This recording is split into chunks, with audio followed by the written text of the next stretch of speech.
So good morning and good afternoon, everyone. I'm interested to talk about this subject that I highlighted for today's call. I asked the question in my invitation to the call, would you like to feel a greater sense of control in your business? I think this is a really important subject. Many of us as entrepreneurs and as Nikan consultants can put specific plans together for our futures. We can all work hard to achieve it, but not everything works according to plan. I think we learn through experience that we aren't always in control of as many things as we thought we were.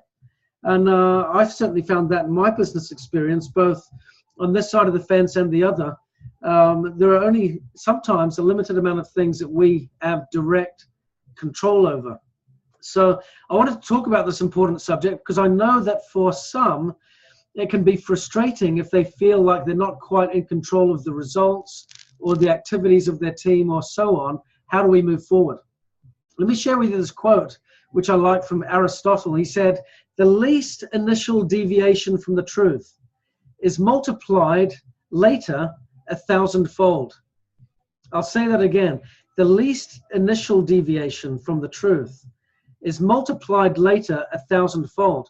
For example, if a baseball pitcher lets go of a ball just 1 inch away from where it should be released, the ball will end up 9 or 10 feet away from where it should be by the time it's supposed to reach the batter. A little error at the beginning, of course, can lead to serious consequences down the road. Now, the challenge for us, for many of us, I think, is that this can lead to significant consequences, but one of the little errors that we make in many instances is acquiescing responsibility that should be owned by us and giving it to someone else. Maybe we think it's our upline's responsibility to do a certain thing, or maybe we think it's a downline's responsibility to do a certain thing, or a customer's or a prospect's or a new business partner's responsibility, when sometimes change can happen if we take responsibility ourselves. Now, I'm not saying that we take on the responsibilities of someone else, but what I do want to highlight is the importance of personal ownership and personal responsibility for our businesses. We're in a team, we're in a shared collaborative environment with entrepreneurs, but there are certain things that we need to do personally that no one else can do for us. And I want to talk about that a little bit. I highlighted on a call that I had on Friday with some leaders that one of the key functions of this worldwide tour that we've got going on right now is really to help identify in local pockets around the world who are going to be the leaders that put a stake in the ground, wave their hand up and say, I'm going to be it. I'm going to be the local leader of my town. If anything's going to happen here, I'm going to lead the charge.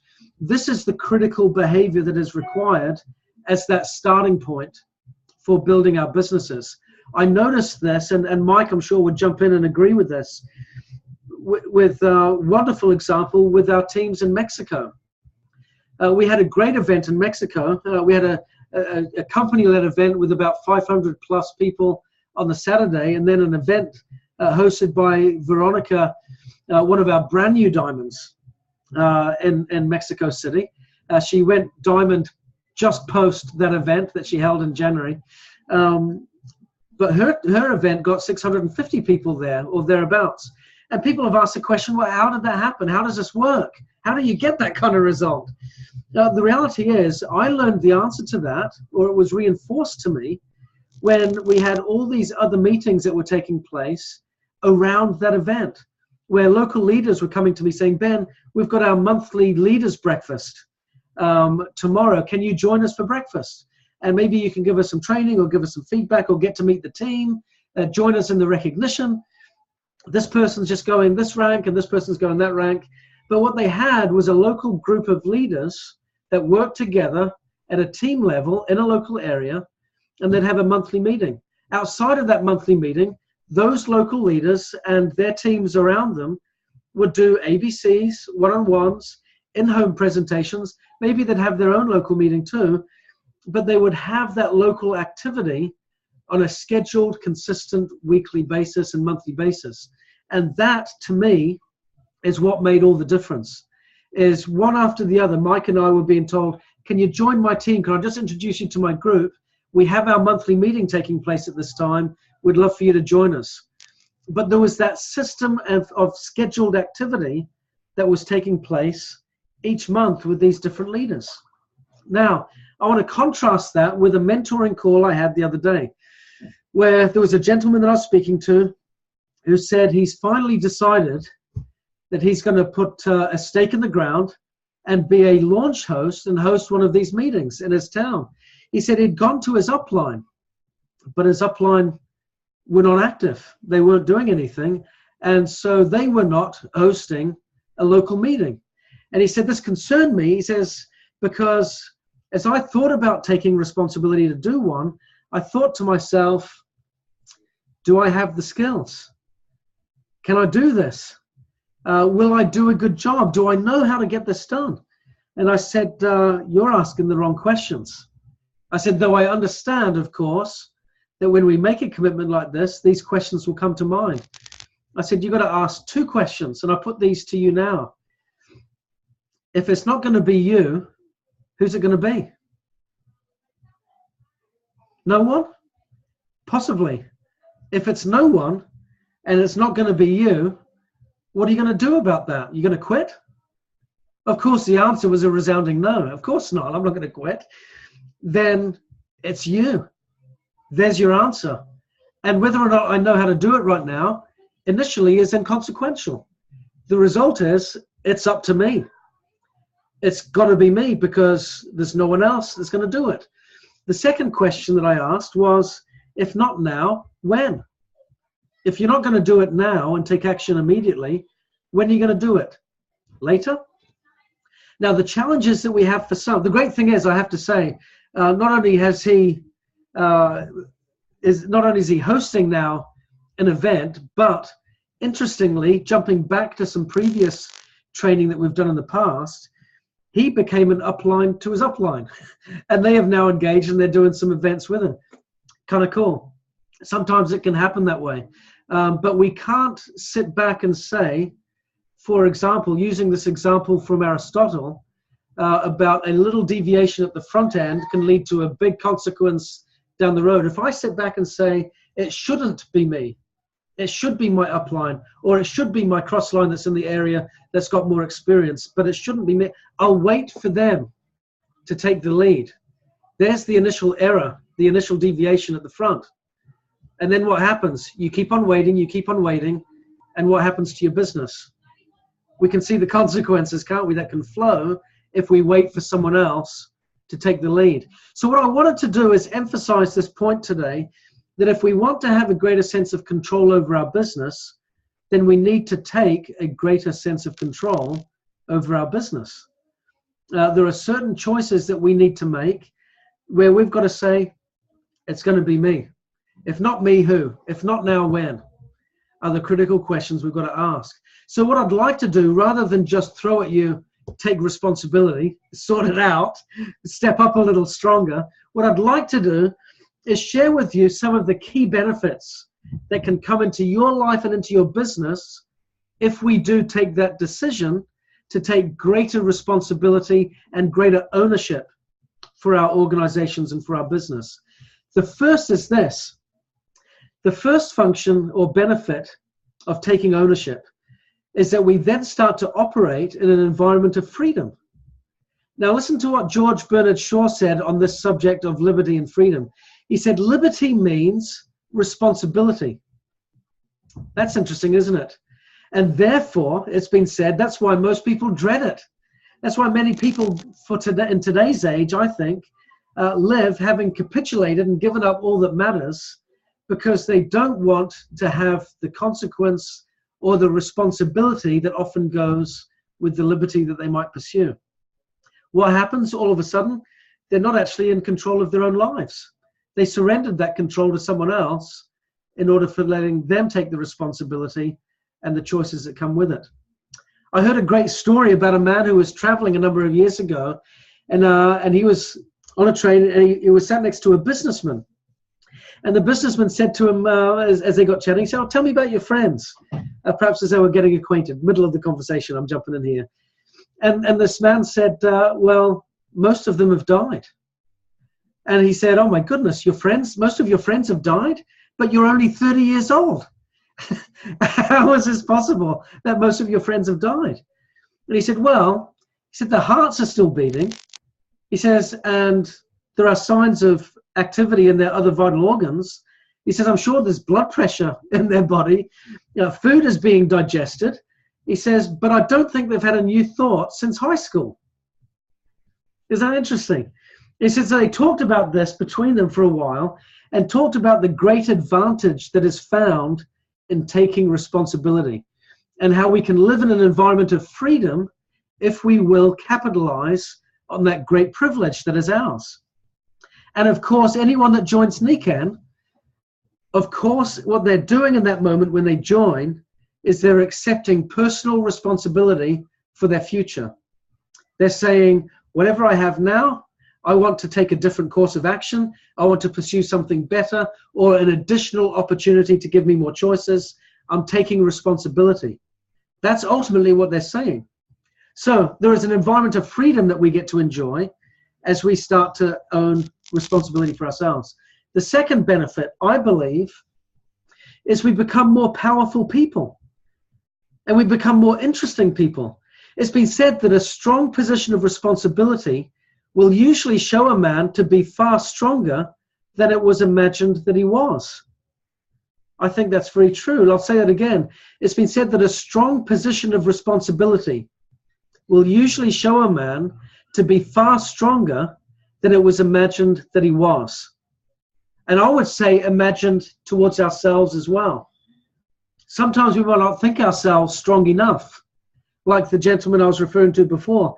Do I have what it takes to lead an event, a meeting in my hometown? But when we take responsibility, all of a sudden, we become more responsible and more able and stronger as a result.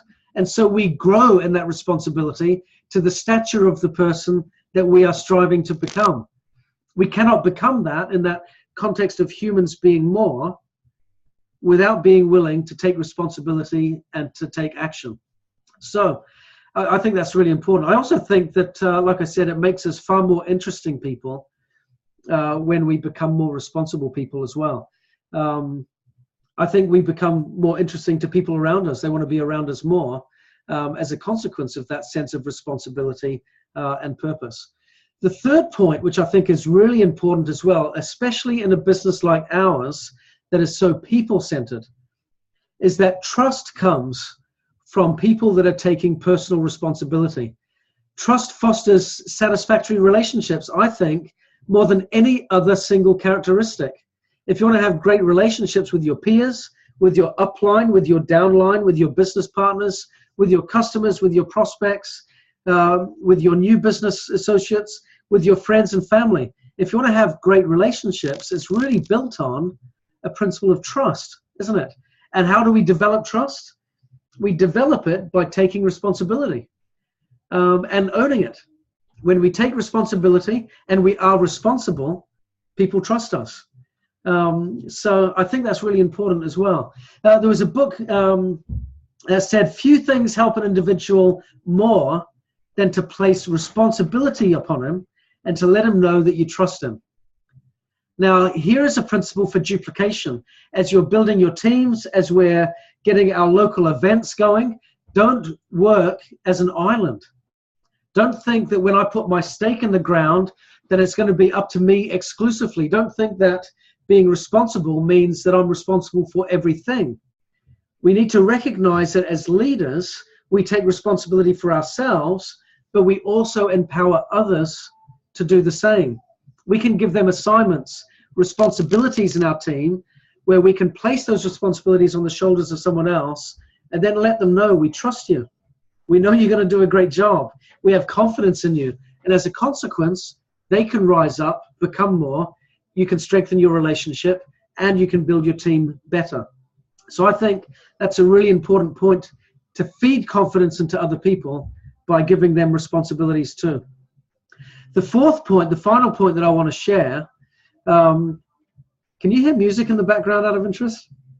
No? Good. I've got a Zumba lesson going on in my house right now. I can hear the music. This is the joy of working from home, isn't it? There's multiple things going on at once, but I can see that I'm not getting feedback that the music is hearable, which is good. So the fourth point that I want to share, the benefit of being responsible. And this is a key one, I think, for business builders. Responsibility breeds opportunity. Wouldn't you find that to be true? When you take a decision to own responsibility, that opportunities start to come your way.